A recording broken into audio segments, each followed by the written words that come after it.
in the top of 12 with this CNN News 18 mega exclusive. Trump demanded air bases and ground support from Pakistan. जब मेरे से interview में पूछा कि आप अमेरिका को बेस देंगे यानी कि फिर से उनकी जंग में शरीक होंगे, तो तब मैंने कहा एब्सोल्युटली नॉट। मीर जाफ़र, मीर सादिक से लेकर चेरी ब्लॉसम से फिर अर्दली से फिर ये लैला तक का सफ़र ऐसे ही नहीं तय पाया जाता। अब आप यहाँ पर देख लें कि ईरान इसराइल के ख़िलाफ़ मुसलमानों की बका की और इंसानियत की बका के लिए जंग लड़ रहे, जबकि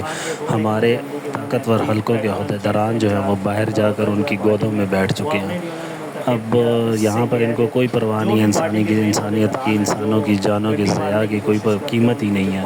क्योंकि इनको अपनी सीटों की फ़िक्र पड़ जाती है कि भाई हमारी सीटें चली जाएंगी, अभी सब कुछ अच्छा है, इनके लिए सब कुछ अच्छा है ना। अगर आवाम का सोचते तो इस टाइम आवाम के लिए क्या अच्छा हो रहा है, लेकिन इन्होंने जाकर वहाँ पर अभी जो इमरान खान फिर सही कहता है ना कि ये अमेरिका जब बर्थडे मांग रहा था उसने जब एब्सोल्युटली नॉट कहा, तो यही हमारे नून लीग के बंदे, मुस्लिम लीग नून के बंदे कह रहे थे कि इसको क्या ज़रूरत थी उनको एब्सोल्युटली नॉट कहने की। यही शहबाज शरीफ से जब असम्बली में खड़े होकर इमरान खान को कह रहे थे कि भारत पर हमला कर दें, और जब खान ने कहा कि क्या मैं हमला कर दूं, तो आगे से कहता है कि मैंने तो नहीं कहा क्योंकि हमला कर दूं।